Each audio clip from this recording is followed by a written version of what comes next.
After nearly 300 days, guess who is back in Jujutsu Kaisen? Yuji Itadori. Let's go! But he's gonna die.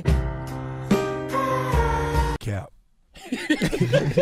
Sukuna has been declared as the Fallen, as in the fallen angel that defied God. Our so-called protagonist was in chapter 167, and since then we were waiting for his return. And what do we receive? We receive bad news that he is going to die. Gege Akatame, you don't play, you're sick. Oh my god, Gege.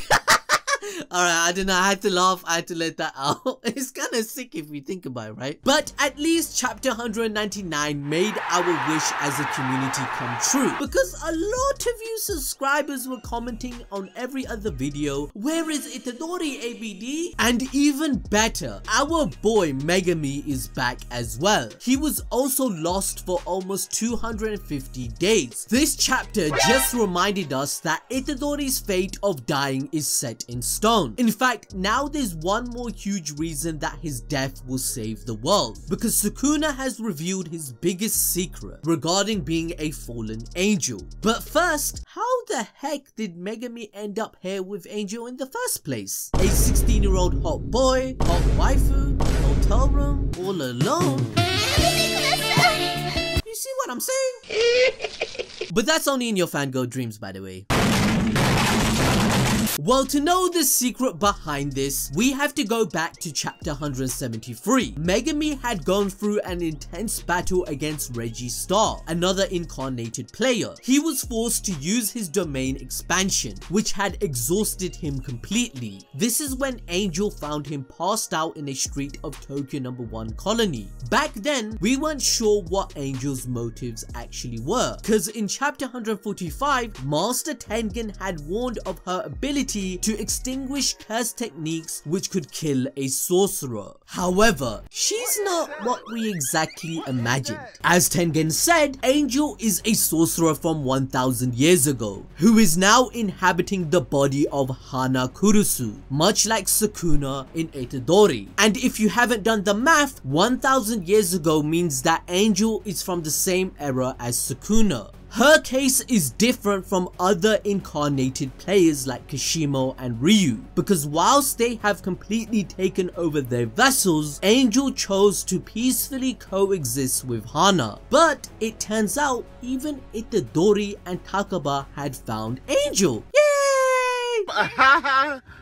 And as for how they found him, Itadori encountered Takaba fighting and inquired about the sea urchin head. And let's be honest, I can't even imagine how funny their conversation was, because they both look like they share 2 brain cells. Well, let's be nice. I mean, you're not wrong, but you didn't have to say it. That's when they saw Angel flying away with Megumi and followed them. Whilst it felt ages to us, Megumi was only passed out 2 days. There are only 5 days left until the Culling Game comes to a grand finale. The real objective of Kenjaku in organizing this battle royale is still a secret. But as Reggie said in chapter 167, there's a bomb to be dropped soon, which is directly linked to the resurrection of Sukuna. Add this to the fact that Kenjaku was in China up to something incredibly suspicious, getting his social credit score up, but thankfully, Itadori's team has collected enough points now to save Sumiki and achieve all their objectives. Since Angel and Takaba both agreed to cooperate with Itadori's gang, they have racked up a massive total of 359 points. Hakairi and Yuta alone contributed 290 points to this. It really was an advantage to rope in Hakairi as an ally, but if you forgot what these points are for, Momo reminded us in chapter 190 of the 4 rules Megumi and the rest came up with as a strategy. Number 1, to allow the transfer of points between players so that death can be prevented in any form. Number 2, allow the substitution of players using 100 points points so that victims like Sumiki can withdraw from the game. Number 3. Remove the communication block to know situations of different colonies so that the 4th rule, which is allowing movement in and out of barriers, could save the victims. In chapter 167, Itadori's fight with Higuruma ended up with the addition of the 1st rule already. So, to achieve the rest of the objectives, Megumi only needed 300 more points, which they have now thanks to Takaba and Hana. But now that one problem was settled, it was time to cut to the chase, the bigger objective of participating in the Culling Game, which was to free Satoru freaking Gojo from the prison realm. Ladies and gentlemen, we are reaching that point of the story. Get hyper. Let's go!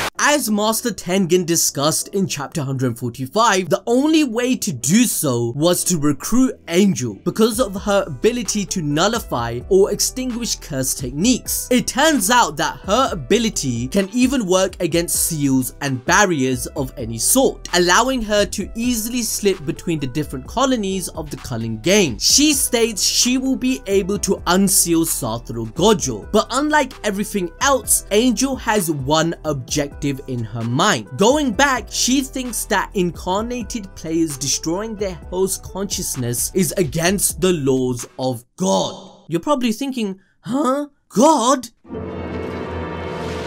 Yep, God is the name given to her beliefs and creed. Her aim in the Culling Game is to purge all the incarnated players. This is because even with her power, she can't undo reincarnations that Kenjaku's binding vows brought into being. Just like Shoko stated, that removing curse techniques forcibly, according to the rules of the Culling Game, will kill the person. Angel trying to separate their incarnated soul and the vessel will lead to the same outcome. This is based on the same principle that Jujutsu Kaisen talks about often, that the soul and body might be separate, but they exist as one. Similarly, incarnation is also the fusion of soul and flesh, which is why trying to separate them is fatal. In the same way as Mahito's technique of manipulating the soul's shape worked, Itadori concludes the same thing, because he thinks about how Sukuna's death is linked with his own. However, the very mastermind of all of this, Kenjaku, disagreed with the concept of the soul being the primary factor over the body. Instead, he proposed the idea that the soul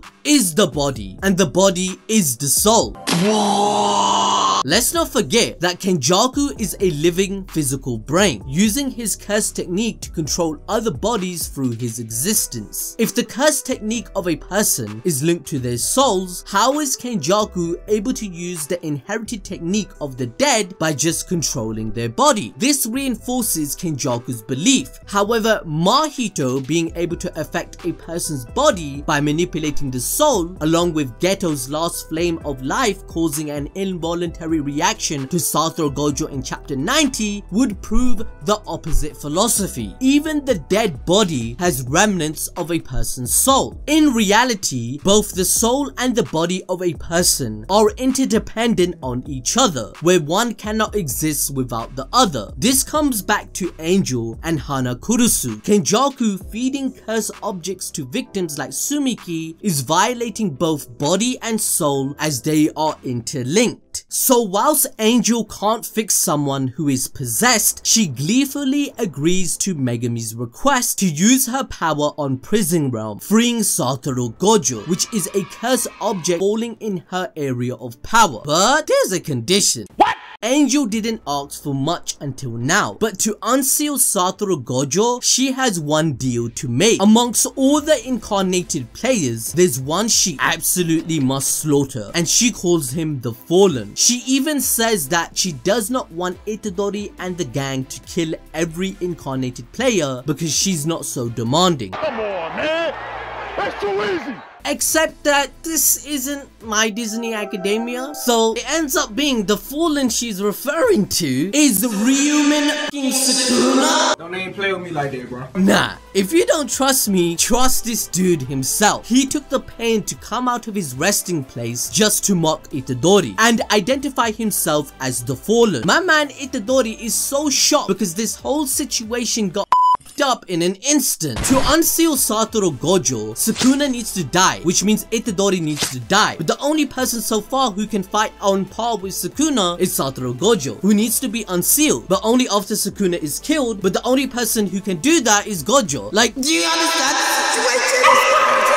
When I want to explain it, my head will be headache me. Well, you get it. Of course you do, because this is anime balls deep and you need to hit the notification bell so you keep up with the story and the Culling Games. If you're lost, that means you're not a Chad and you're not part of the community, because we explain this on a weekly basis. Please support us also by getting your hands on Anime Drip. Look at it on your screen right now. We have the vibe shirt of all of them dancing and it's absolutely fire! So there will be a surprise for you in the pinned comment that will help you buy this shirt. By this point, we as a community are on the same page. Itadori's conclusion is death. Sukuna's intervention makes sense, because if Itadori or Megumi inquire about the fallen and then give it away that Itadori is actually the tenant of this gentleman Angel has been looking for, they would be in big trouble. Angel would immediately try to kill Itadori. Sukuna previously was able to take control over Itadori's body due to the influx of Sukuna's fingers. But now Itadori is confident that he is in full control and Sukuna will not take over again. The only other way for Sukuna to take control is to enact his binding vow, in which he is allowed to take over for 1 minute if he chants End Chain. However, during this minute, he cannot hurt or kill anyone. We believe Sukuna won't waste this as he has his own plans with Megumi. Regardless, in all cases, it's a huge problem if Angel tries to kill Itadori. Even though Itadori himself doesn't remember making this vow, in chapter 144, he still suspects Sukuna is up to something regarding Megumi. He explains to Yuta Akatsu that he shouldn't hesitate to kill him if he ever changes to Sukuna, which yet again foreshadows the fact that the author Akutami's statement declaring Itadori's death by the end of the series is gonna happen.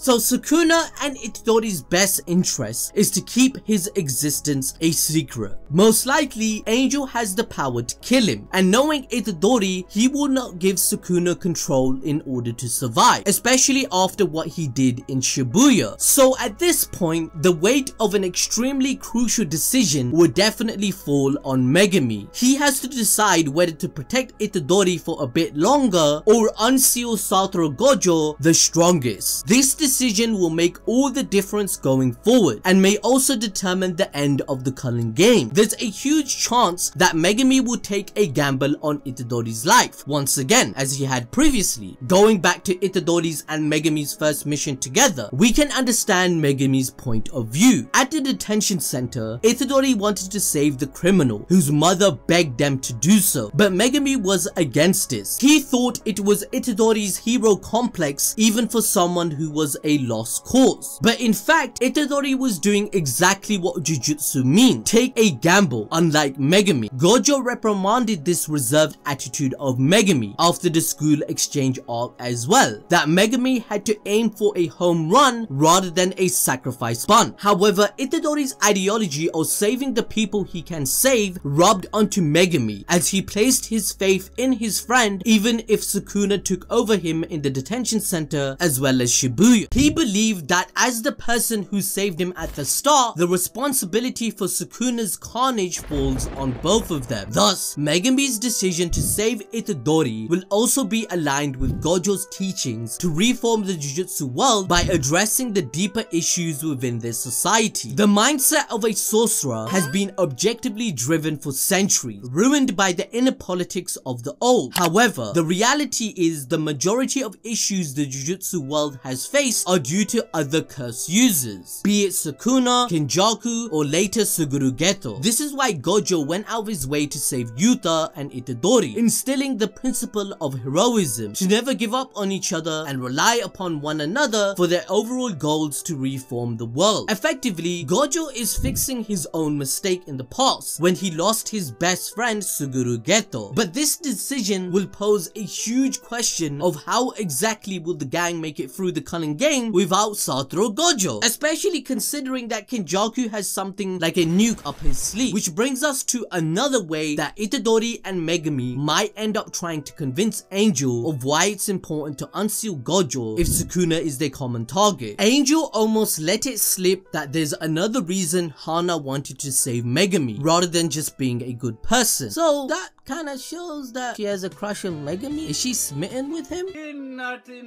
Except that it's actually Hana seems to have a crush on Megumi, as she even calls him her fated man. She looked embarrassed when Angel almost told him about this, which is why she intervened. There's a chance they might have come across each other, perhaps in school, and Hana must have developed a crush that stuck with her. If that's the case, then there's a high chance Hana would try her best to bet on Megumi's decision. So essentially, this chapter just added one more reason why Itadori's death is a short scenario, as if he's already not struggling to find the will to live, fam. It's heartbreaking that Megumi is the person who saved him in the first place, and it's him who has to decide what to do with his life. Again, linking back to Akutami's interview regarding the end of Jujutsu Kaisen, where he mentioned either one of the gang will die or everyone will die with one surviving. This consisting of Itadori, Megumi, Satoru Gojo, and Nobara. Akutami was likely hinting to Yuji, as even earlier he had plans for him to remain dead after Sukuna ripped his heart out if the serialization for Jujutsu Kaisen didn't go well. He even admitted he doesn't really like Yuji's character because he feels that he wouldn't get along with him in real life. So pretty much, guys, that's everything that you need to know about the Culling Games so far. Go watch this video on your screen right now regarding how powerful is Satoru Gojo, since he is the main topic of why he has to go up against Sukuna being the most powerful.